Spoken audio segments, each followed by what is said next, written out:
Hi everyone, welcome to this short video about sexuality and relationships, especially as it applies to neurodivergent individuals. So what we're going to look at today is a few areas, some of the myths and misinformation around sexuality, especially as it concerns autistic individuals. What do we know? What are some of the impacts of our knowledge, and what are the gaps in that knowledge? And some of the priorities and assumptions that might help us get a better understanding of um, how we can better support people across the board in the area of understanding issues around sexuality and some of those practical implications that come out of that.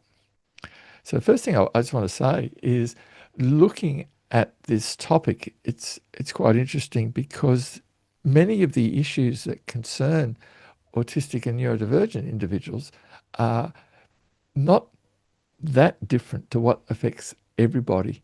It's just some of the key areas in terms of communication, communicating the knowledge or the information to start with, but also just in developing ways of better communicating, developing those an understanding of the dynamics and the nuances that concern some of the various dynamics when trying to develop relationships, and especially intimate relationships, may need to be looked at in a different way or with a different perspective when we're talking about neurodivergence. What we cover today concerns everybody. So let's have a look at some of the myths.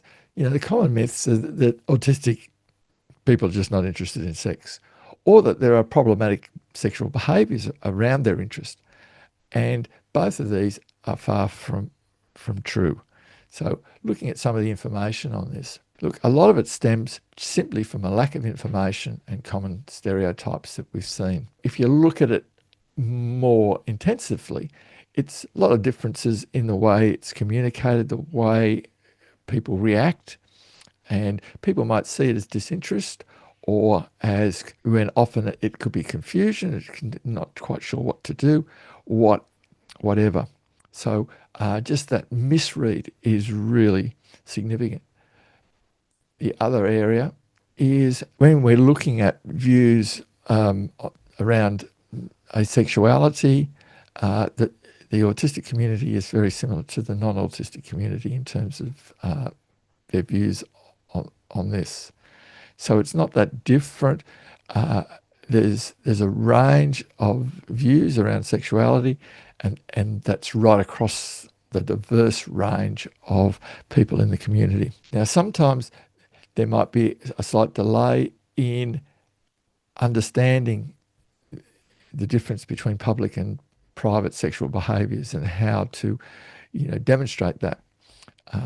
We'll talk about this a little bit later, but really, it's not that it doesn't exist, it's just it may kick in a little bit later. Sometimes in areas of sensory sensitivity, reactions or responses that are made may be misinterpreted because of that heightened level of sensitivity. But that, again, that is relevant for a whole range of individuals across the community.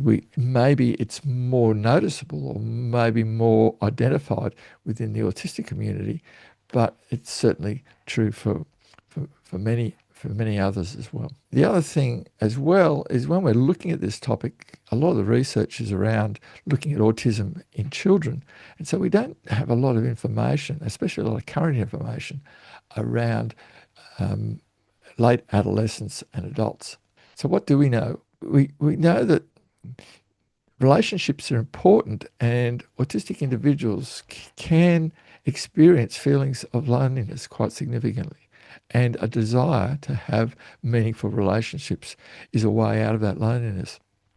So the motivation is there. Following on from the motivation, this study looked at, interest, and discovered, 96% of adolescents and adults have some interest in sex and have some engagement in sexual behaviour, whether it be at different levels and involving both solitary and partnered activity. That sexual need is as active in autistic individuals as everybody else. Now, autistic boys seem to engage in the same activities as non-autistic boys. Now, that might be a little bit later on, but still, it's really just most probably within the range of many people in terms of when we become actively engaged in that intimate relationships. Females seem to have more knowledge than men, but men report more desire and engagement in sexual activity, both solitary and with partners.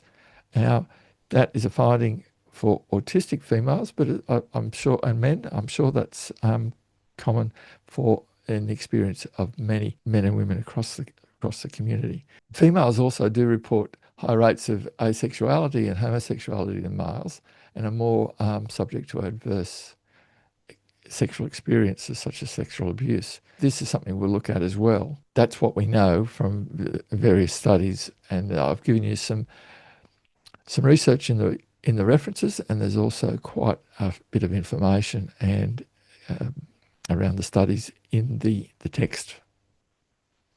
So what are some of the impacts?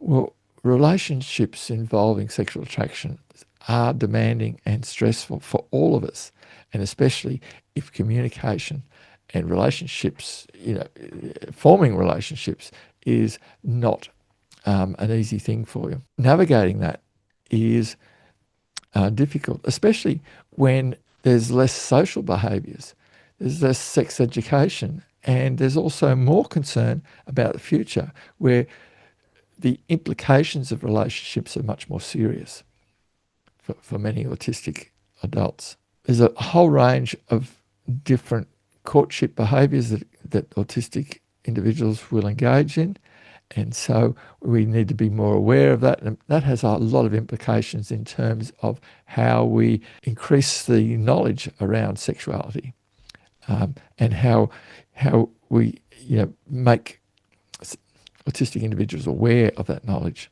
There's also mixed research on how well people are able to discern between what is acceptable privately or publicly in terms of sexual behaviours. Various research finds different results about, the common thing is it might come at a later date.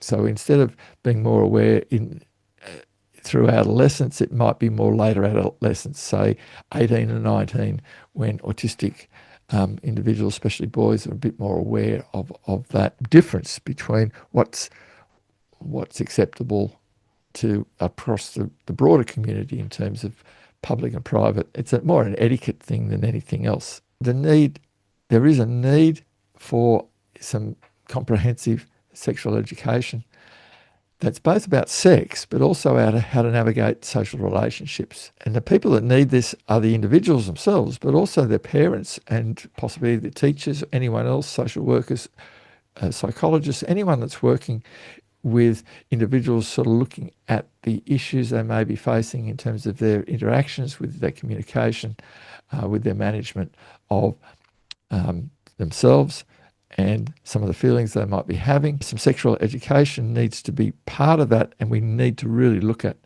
both areas about the dynamics of sex itself and also how to handle the relationships around it and the development of intimacy.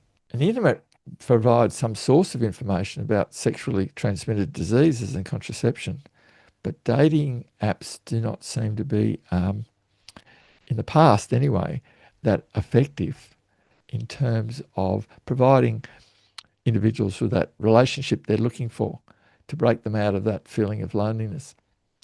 Now, that may be changing as apps are becoming more responsive to that. And I do know that there's a number of apps now that are particularly focused on working with neurodivergent populations, maybe changing since some of this research has been available.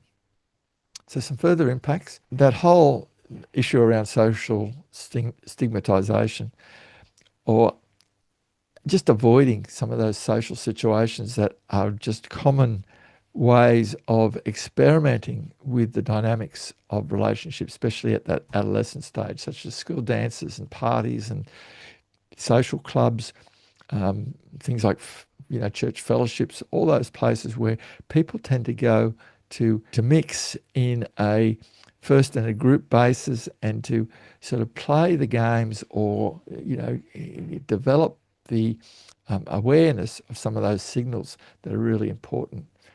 And if you're not comfortable or you're not engaging in those sorts of opportunities, then it does mean you miss out on those opportunities of developing an awareness and the skill at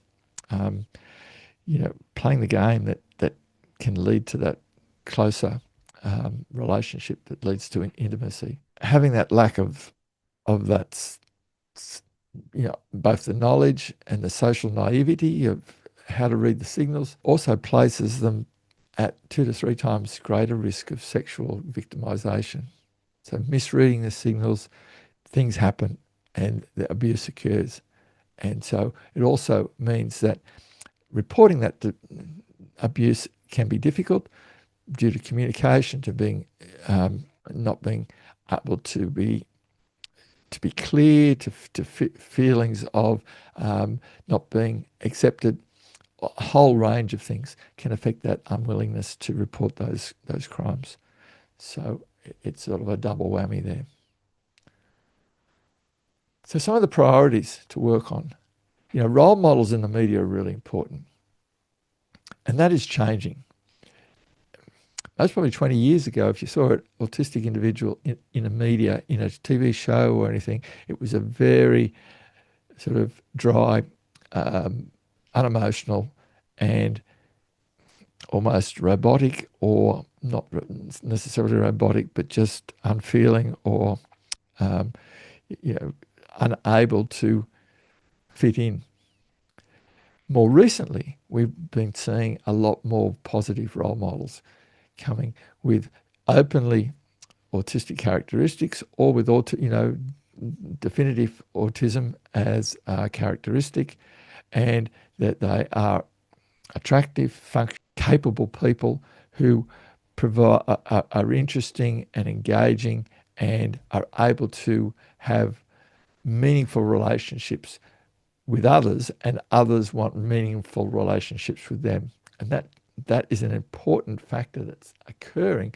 It's giving both the community an idea of the needs of autistic and neurodivergent individuals, but also giving some role models for people to follow, to take their cues from, to learn from in terms of the situations they're facing. And we also need sex education that's responsive to the various needs of autistic individuals, and especially around privacy rules and consent and appropriate sexual behaviours and understanding sexual experiences and also that sexual identity. So all those areas need to be covered in that sex education, which may not be covered in what would be more traditional. And it's interesting that most sex education that occurs in non-autistic individuals happens within, social groups, within, the dynamics of a non-formal knowledge sharing, and it's filtered through the various systems and friendship groups, and the different information and different interactions sort of filter out what's true, what's not true, and gradually that knowledge base is built up. And that is much more difficult for autistic individuals. Hudick identifies 3 presumptions for society to embrace, and they're most only pretty good to look at, these ones. And they tie in with self-determination. Perception of competence is important. We don't need to look after autistic individuals. They can look after themselves. You can look after yourselves. And we need to be able to give them that freedom and that understanding that there's a range of experiences and diversity that we need to accept as just part of the broad functioning of an active society. Second presumption is people can engage in their own conversations about this. They can work out what's needed. We just need to provide information, opportunity, and a framework that is particularly sensitive to the needs of neurodiverse individuals. And so, given that framework, a competency and an understanding can be developed. But we need to have this imagination or this perception that capacity is there. And the last one is this idea that no one's excluded from feelings of intimacy and sexual connection, and that includes autistic and neurodivergent, but it includes a whole range of people from a range of disabilities, range of intellectual abilities, and that we need to accept that feelings of sexual attraction, feelings of sexual identity are common part of human existence, and that they're important because they help us with that feeling of belonging, of relatedness. And that presumption of intimacy is important for us to accept. So what are some practical implications? Well, there's a really need for this alternative storyline of autistic sexuality. Understanding that there are different types of relationships and different ways of experiencing those relationships and different ways of experiencing that intimacy is also important for us to understand. Understanding that there are complex needs at play here. It's part of it's about physical pleasure, part of it's about relaxation and the need for social contact and feeling appreciated. All these things lock in to what might be termed that overall intimacy, where it's both a sensory, a emotional, and a physical sensation all tied together, which makes it complex and confusing, but also makes it just an important part of what is essentially our human makeup. And there are different forms of sexual expression, and being aware of that. And also that due to the level of sensory sensitivities, that this may be different. There's certain experiences of arousal or stimulation that might be associated with objects, or such as certain textures or smells or objects themselves that just are highly stimulating and that do create that sexual stimulation.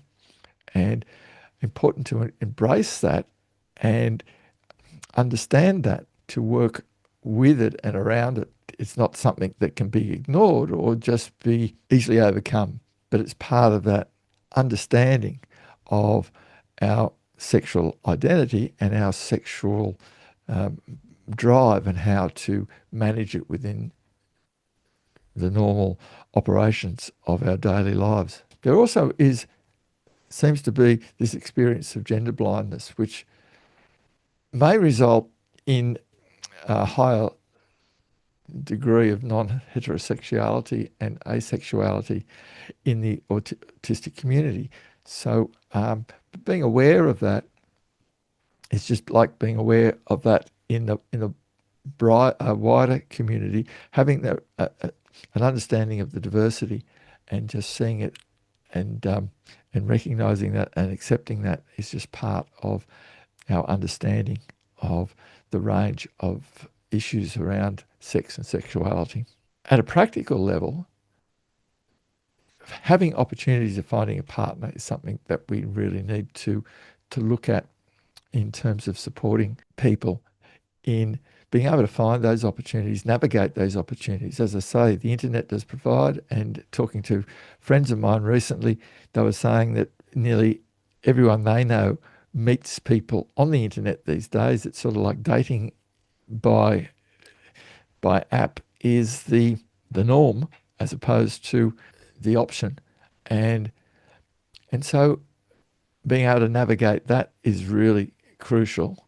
But also, if looking for those social engagements where things are, the various nuances and being able to read the situation is really important. Needs to be also understanding that with a dating app, it's not just about of staying on the dating app. It's the point of a dating app is usually to create an opportunity for people to meet and then get over that initial, am I interested, am I not interested, and to actually meet up. And that creates a new dynamic because now it's a much more forced dynamic where it's not that opportunity to test the waters in a social situation where you are meeting for the first time.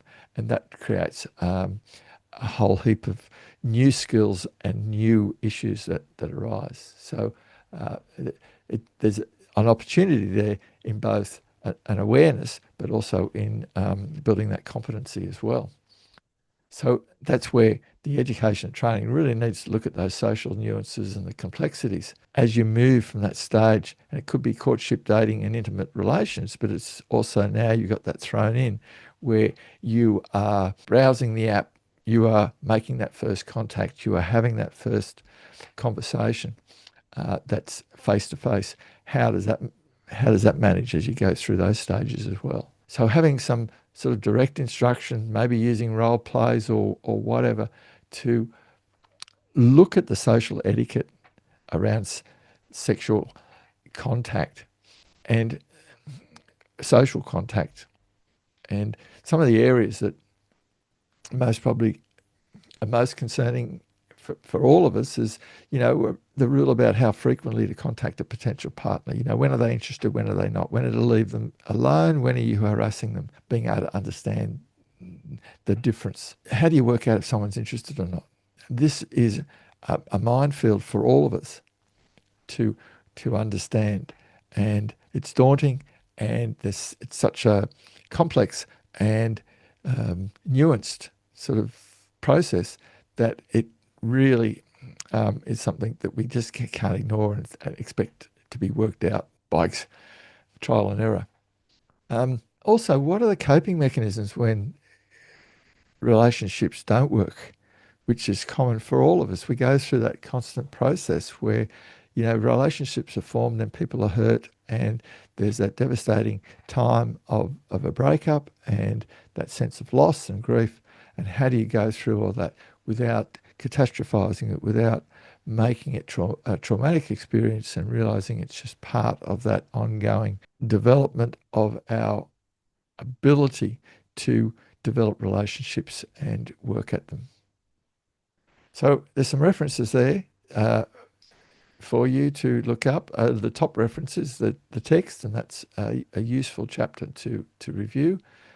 And hopefully that's been interesting for you. As I say, I think the key here is realizing that while we're looking at the issue of sexuality, it's not that different from looking at the sexuality for everybody.